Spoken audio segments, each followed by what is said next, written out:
Hello and good afternoon, everyone. This is Nader Hamad speaking. I hope you can all hear me clearly. First of all, on behalf of AITS team, I would like to thank you for joining our today's webinar with the topic of AVEVA batch management. This product or solution, most of you might know it with its legacy name as Wonderware in Batch.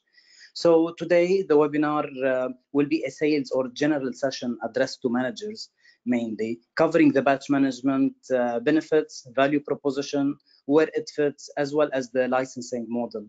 For that, I'm having with me my colleague Tamim Kimi, the head of business development and pre-sales, who will be guiding us for the coming 30 minutes. So please be reminded to type any question you will have during the session in the question box, and definitely we'll be answering all your questions at the end.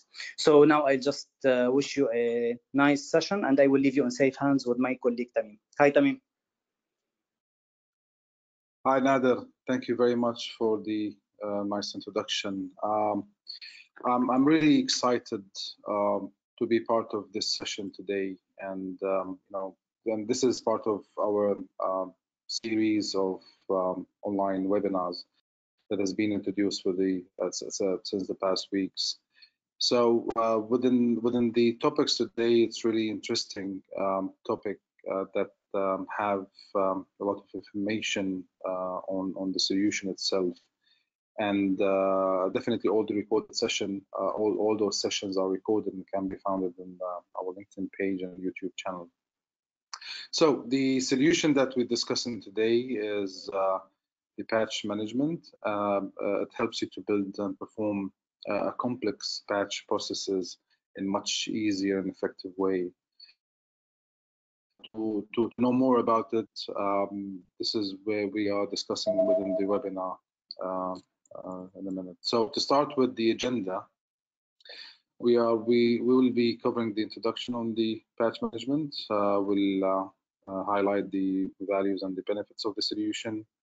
Then we will drill down into the patch management features and components, and we'll walk you through the say the functional, the solution functional provided within the solution as a material recipe management, patch execution management, and the historical reporting features, and of course we'll finalize and end up the session with the architecture, the proposed architecture, and the licensing. So without further ado, we'll start with the first of all the rebranding of the products that are known as InPatch for those who already knew the InPatch before. Now the rebranding, the naming rebranding of the solution is as patch management, and of course the patch management is part of the AVEVA offered solution in the operation solution offering that helps you to plan and manage and optimize a safe and reliable profitable operation and management, and of course to help you to comply with set of regularity norms that has been enforced to the industry. For the patch management, for those who never worked or knew about the patch management, in simple words, it's a flexible patch management solution design that can help you to effectively model and automate your patch processing. Now, it is consistent with ICA standard 88, the patch control philosophy, and it has been there in the market for the past 2 decades. And it's good to process complex recipes such as that can be found in pharmaceutical, health and care, chemical, food and beverage, and of course the construction of materials where they produce construction materials. With the value proposition on the patch management, it helps to reduce cost and time taken to build the to execute the patch. So it's really providing a patch execution engine that helps to reduce the cost, the time and the costs taken to implement the entire life cycle of the patch. Now with the drill down with the top level design, highlighting the benefits of the patch with the top level design that helps you to reduce the engineering effort that is being taken to build in the patch by you can force in the upfront modeling and get your model right, filing the recipe, and that means that you can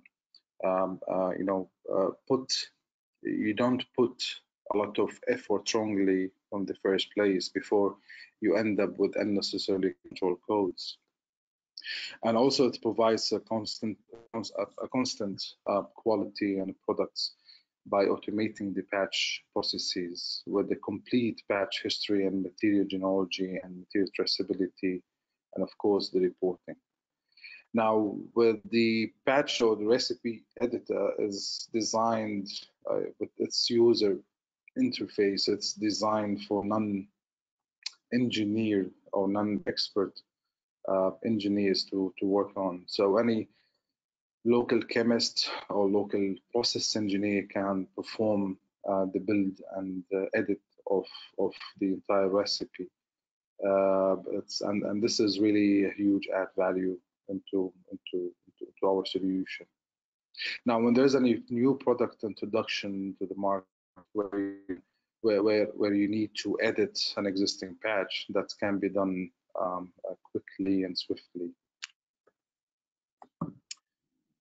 Now, with the compliance of the FDA 21, where you need to record every step within the patch, that has been the built-in feature within the patch, where it records all the patch execution step within software and digitally have it recorded with a timestamp with what has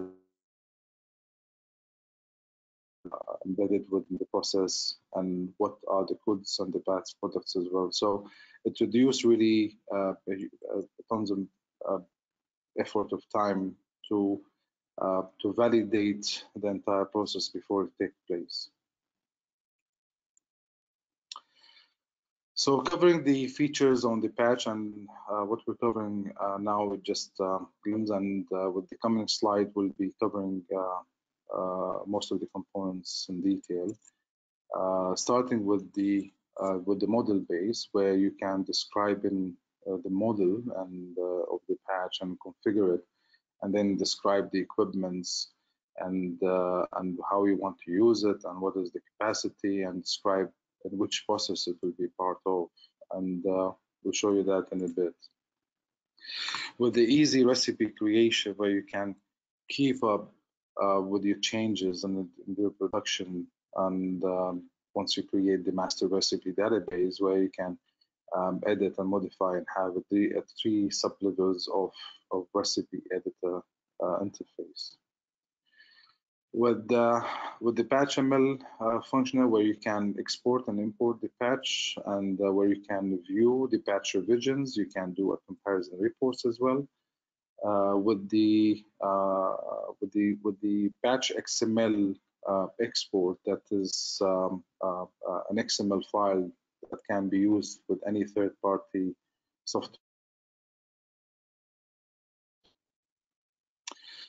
Now, everything that is being executed within the patch is being recorded electronically, and that's matching the FDA 21 with the electronic patch recording function.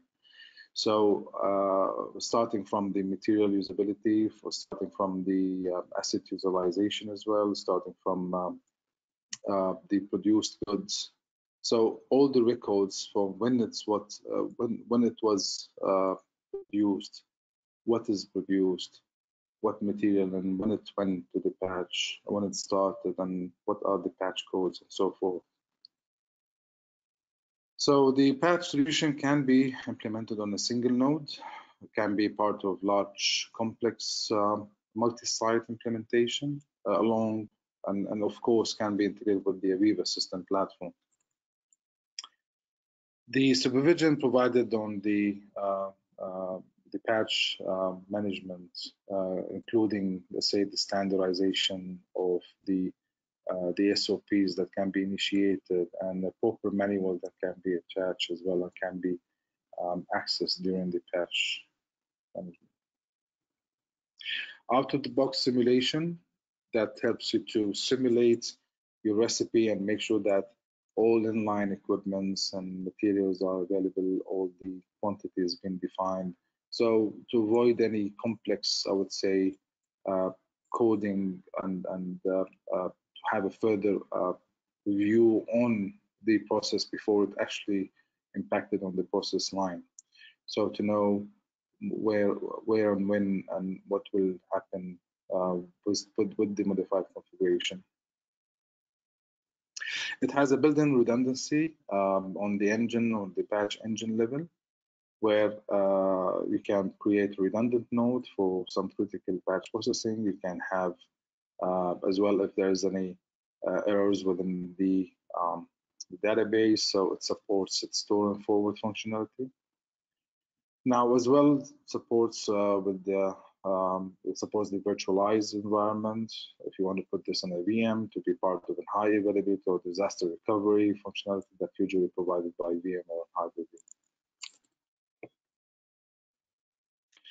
So speaking on the components of the actual solution of we have the recipe management, is that provides you with a set of tools to create, configure any recipe. And the patch execution management, it basically helps you to configure how you want to execute it and what is executed and the order of execution as well. And definitely, apart from other many supervisory interface that can gives you the status of what is going on and what are the patches being under execution and so forth. So starting with the recipe management, moving into the first where you need to model your process before you start applying any, or before you start to put any patch recipe in a process, where the plant contains people, equipment, and materials, and the process is defined with the set of equipments and what are their capabilities and what is the relation between the other equipments, where it includes the transfer. And the recipe, of course, that has the header, the equipments that are being utilized within the recipe, and what are the formulas, what are the material, and what are the procedure to follow. Now, this is, as it's mentioned, it can be designed inside the patch graphically, and you'll see this in the coming slide. Now, of course, you may have a single stream, you might have a multi-stream, you might have a complicated interconnected lines where there's many connections that are imposed with many material transfer between machine to machine. In regards and how complex, complicated your patch that can be easily designed once you define the model at the beginning. Okay, with the enhancing or with the to increase the ISA 88 graphic presentation, where we have the unit the unit will be part of process classes, and the process classes is consisted of process phases, and each phase is consisted of a certain parameters. So the unit is defined as a equipment that holds all process and material. So this is where the unit is defined. And of course, for the execution, you have the connections, where the connection and the operator and the action connection as well, and we call them the transfer phase, that are following the model to enable out-of-the-box capabilities for our recipe editor and patch execution logic. So for the recipe editor, we have the recipe configurator, okay, that is helps you to create and manage the recipe, of course, according to the guidelines of ISA 9088, and that's the patch control standard. So within the patch recipe editor that supports 3 sublevels, as you can see, we have the unit process, unit procedures, you have the operations, and you have the phases. And in line with those 3 sublevels of recipe procedures that provide you really interactive graphical environment to configure, copy, modify a master recipe. Now, the recipe also uses the information of a process model and material management as well. That, of course, you can link that to directly with the ERP system through our connectors, where you can get the actual feedback from the ERP system on an online basis. And with the recipe as well, you can define the size of each, where what is the quantity of the production that can be handled with each single line or on each single recipe. Now, the formulas and the quantity for the ingredients and whether by products or finished goods that can be configured as either actual quantity or maybe scalable of a batch size. Now, the master recipe definitely becomes your core configuration, where it can be initiated in the patch management. So after you schedule, and that's of course after you schedule and run it on a train. So the formula with the quantity, say as a percentage, can be scaled and can be changed based on the run process. Once the and this will be covered on the batch scheduler, where we can drill down to further information about the actual ongoing batch execution. Now, the last point here is that easily exporting and importing all the features in line with the features patch ML on an XML file, where it can be shared with a third-party solutions or third-party softwares that they need to access the configuration of our patch, of your patch. And of course, it supports the RCP binary files as well. Now, with the revision and changes that have been introduced within the patch management, easily can be viewed in a comparison reports where you can have a different level of different sublevels of drill down on what are the changes imposed and when the changes were imposed and who did the changes and where are the changes that happened, and it gives you a colorful, user-friendly reports that enables you to highlight and to view the percentage on what it will affect on the material or what will affect on the products, and this is all can be named, can be uploaded and downloaded as well. And definitely you can have that in a printed format where if there is a requirement to document it somewhere within the organization. Moving to the patch execution management, starting with the patch scheduling, where all the patch can be scheduled. It's either by the patch ID as well as can be desired or based on a predefined sizing within the recipe configurator. So if the patch size equal or greater than the configured recipe or the configured master recipe, then it gives you an option. It's open a dialog box, as you can see here, that provides an option whether to split it or to have a multiple patch that runs at once. So once you confirm the proposed number of patch numbers based on the size will be automatically, let's say, generated on and added to the patch execution list. Now the patch scheduling function as well maintain a list of patches that are on production and waiting to be on production, where the user can cancel at any of time, cancel, delete, and edit a patch before it goes to the execution when it's on the waiting or on hold line. And of course, there's many patch validation that can be initiated before you deploy the actual patch into the control system, where it can be simulated like from a patch validation that has that check that the availability of the material, the connection to the process line, the requirements of each and every ingredients to be included inside the patch, the size, or maybe there is any boundaries. So you can have those single validation before you put the patch on an actual production.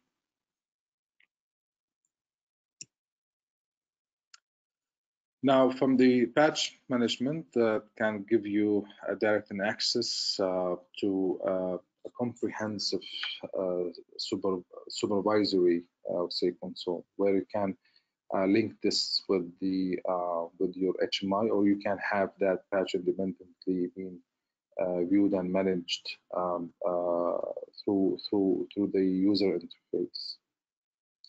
Now, the deployment of the patch, and this will be highlighted later on, deployment of the patch that can really gives you a drill down capability where you can see what stage that we are in, and you can abort any stage at any point with, of course, provided the right username and the right access level to abort or to stop a patch. Now, to export and import, this is definitely will be applies if you have the right access into that system. A new feature that we have introduced in 2019, where we have created, or we have formalized a global web user interface that it's only a user, a read-only supervisor level, where you can have a global notification and drill down capabilities on what is going on and what product is being used and what are the codes and what stage what we are in right now. Web access user interface. From the patch history and reporting, note that all the recorded events that is being processed within the patch server is being saved in the database. And definitely you could choose to enable and disable the recording of all such events in an individual historian server. Now, this can be connected to the Wonderware historian, or can be connected, of course, to a single standalone historian that are provided within the patch functionality. Now, all those records or digitally recorded records can be exported and ported for compliance, or can be checked for later for drill down analysis, further analysis, or maybe exported with a third party, let's say, provided as an access to a third party software, or can be exported for further editing of the process at a later stage.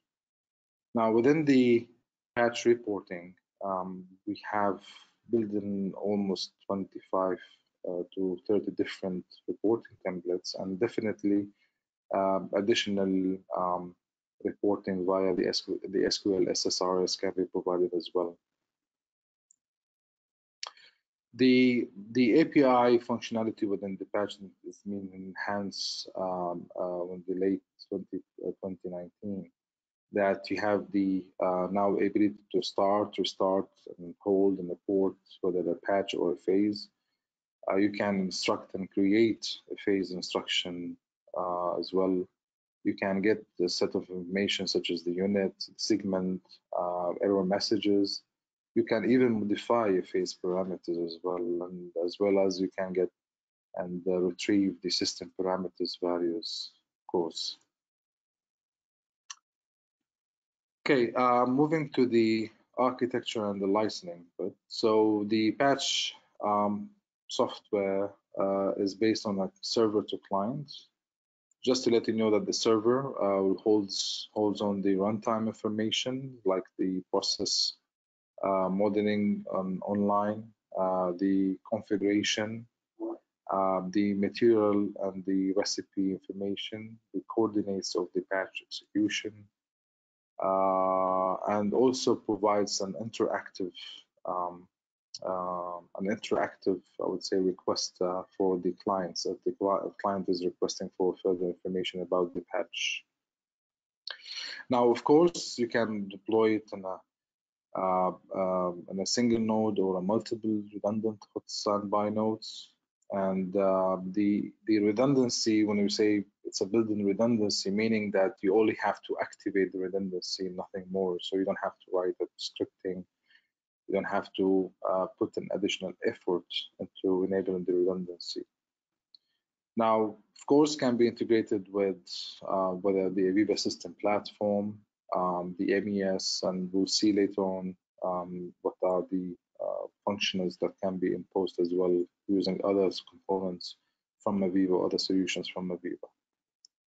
Now, the deployment of the patch is independent from whatever existing underlying control system, so DCS. So using the AVEVA communication drivers helps you to establish the connection natively with most of the existing brands in the market. There's definitely a different security level that can be imposed, and that will definitely be in line with the FDA 21, the Part 11 for the global machine position. The database is based on Microsoft SQL, so it's not something that this is something that can be accessed openly by the SSRS if needed as well. And the APIs as well is being provided, and we just highlighted the new imposed functionality within the API capability. Now, deploying this can be deployed in a single server. You can have a redundant set, and you can have even a multiple redundant sets on multiple PLCs and DCS systems that can be connected into it. And for the historian, as mentioned, you can have that deployed in SQL historian or SQL database, or you can deploy it on a standalone historian server from a AVEVA system platform. Now, having the patch within part of the existing Wonderware offering, where you can import the objects of the patch, as you can see on the left-hand side as an object. You can import them easily once you do the configuration into the system platform and have that as part of your object library, and then use them on the system platform engine. And not to mention as well is that once the configuration is done, those are the simple tool provided where only you have to just to import those and again and align them with the processing engine within the system platform. Definitely the workflow and the MES software that can be as well be part of or the patch management can be part of the entire deployed system where you can initiate an event, initiate a comprehensive workflow based on a certain actions or certain events from the patch, maybe to initiate physical checks of the patch reported an error or reported a certain event, or maybe on production complete, you can initiate an event requesting, for example, a check before the material, or quality check before the material goes into the store or dispatched to the customer. Of course, with the model-driven MES software as well, where there's imposed functionality on overall the operation and performance, machine or equipment utilization, and as well as the quality handshake with the patch solution. So for the licensing is as simple as it gets. So we price it based on a unit count. The unit count defined as any unit that holds or store the material or process the material. So it could be a vessel, it could be a storage, a tank, a silo. Processing could be a mixer, could be a hopper, could be a vibrator, could be any equipment that actually processes the material. The server license, it includes one standard development and the view clients, and of course the redundancy option can be added with another part number with the license, and definitely you can add as many as management operation client and development client that can be imposed to the existing system. Now, definitely if you're looking for a multi-site deployment where you are standardizing your patch management and execution across the entire site, then you can have the server at one site and the other server on the other side. And this can be capitalizing the thin access or the RDS session functionality within Microsoft that enables the access for those clients independently of notification. So the license offered in a perpetual and subscription mode, and this is where it gives you flexibility on the deployment side. If you're looking for a permanent deployment, if you're looking for a multi-site deployment, but don't have a clue about the number of the sites, so you can start with one and then you can add the other as you go. Yeah, that's all from me. Thank you for being on the session. Nader, it's back to you. Very interesting session, Tamim. Thank you so much. So now we will just give a few minutes for the audience to type their questions in the question box. And in the meanwhile, just wanted to remind everyone that tomorrow at 12 p.m. Dubai timing, we will have the same topic, but the technical part of it. So tomorrow we'll be going more into the technical part with the demo and with all these practices. So please advise your technical teams and colleagues to attend it tomorrow. And for that, you can simply, if you didn't receive the invitation yet, you can simply refer to the link now. You can find it in the chat box. There is the registration link. Please share it with your colleagues so they can register and add that tomorrow. So Tamim, we have received a few questions. Let me proceed with it till we start receiving the other questions. First one was, okay, as an AVEVA system integrator, how to approach a customer end user who has already an MES system? What's the best way to propose the batch management? So he's asking if they are a system integrator, if they want to approach an end user who has already MES, what's the best way to propose the batch management, Tamim? Yeah, good question. Yeah, good question actually. Yeah, so the patch management comes on the actual process line. Now it really provides, I would say, more visibility on the actual processing of the patch itself. Now the MES can trace the stage of the processing, but the patch will handle the actual processing for, if that makes sense.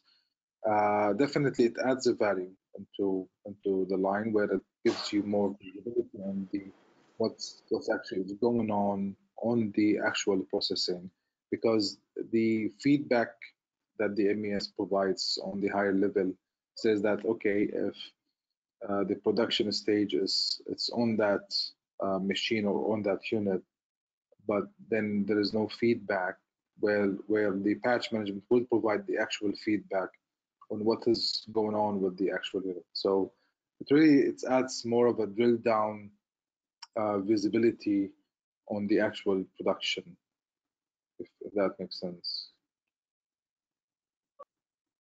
Definitely. Thank you so much, Tamim. I'm just checking the second question. What are the supported control systems that batch can be deployed on? Yes. Now, if the system platform is already in place, where you don't have to worry about connectivity, where systems connection by the system platform.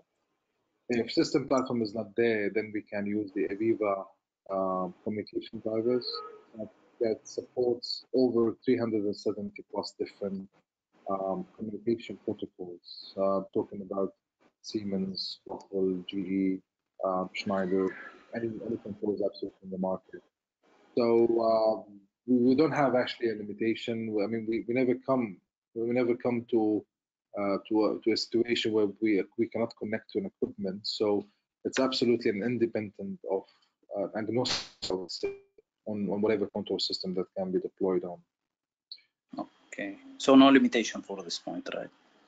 Yeah, I agree. Okay, clear. Third question. How to upgrade from an old batch to new batch management? Okay. Yes, to that questions, I would really advise and recommend to go and upgrade, because there's many imposed new functionalities into new batch management. There is a set of guidelines that helps you to capture the entire configuration and absolutely to upgrade it seamlessly. And I would really advise to know, because we have to know the existing version, because there are certain steps that are posed in the way of the upgrade. So if you can request for further information about the existing version, this is license. But from an upgrade point of view, the licensing schema has been simplified, really simplified. So in the previous release, you used to part numbers, and with the recent release, it's all consolidated to a one-part number. So the licensing schema has been really enhanced in a good way. So if you can request either for the license number or any information of the existing system, where we can definitely support the system integrator / client to perform an upgrade and utilize the new imposed feature with the new release. Okay, perfect. One more question, Tamim. What is the number of development and client license for a single server? Or what are the number of development and client license a single server can handle? I don't know if the question is clear. Okay. Based on my understanding of the question, now each server can come with one development and one client. Now, as for the maximum number, we come to any, I would say, known figure, but you can connect up to 10 to 20, even. I mean, we have implementation with 35 clients connected to one server, but again, connectivity to our software, it's not a limitation imposed by the software itself. It's you have some other limitation imposed to the operating system, the connection, the connectivity of the network, and the network capacity. So there's many aspects that has to be looked in consideration if a client connection is established. But as to by with the number of clients that can be connected, we don't have, I would say, an upper limit. It's more or less limited to the operating system capability, because there's a CALS license involved, there's an access terminal sessions limitation imposed, which is around 50, and that's it. So from the number of connectivity, we don't have any limitation or like a predefined number. It can go up to what your system can handle. So. Perfect, Tamim. Thank you so much. I'm giving a few seconds to see. It seems we don't have any more questions so far. Anyway, just want to remind everyone that you can still send us any question you have regarding this webinar, and we'll be definitely come back to you immediately. So for the time being, this is all for today. I want to remind everyone that tomorrow we will have at 12 p.m. Dubai time the technical part of this webinar. So please advise everyone from your team, the technical team, to join it, to register and attend. You can find the registration link in the chat box, and in the chat box as well you can find our social media platform, landing the what's called the Facebook page, the LinkedIn page, the YouTube channel especially. So you can just follow us to stay tuned with all our news, and you can find all the recordings for this webinars there as well. So just want to wish you a nice day, and we hope to see you tomorrow. Thank you so much, Tamim, again. Yeah, thank you very much. Thank you for being part of the webinar today. Thank you very much. Thank you. Bye-bye.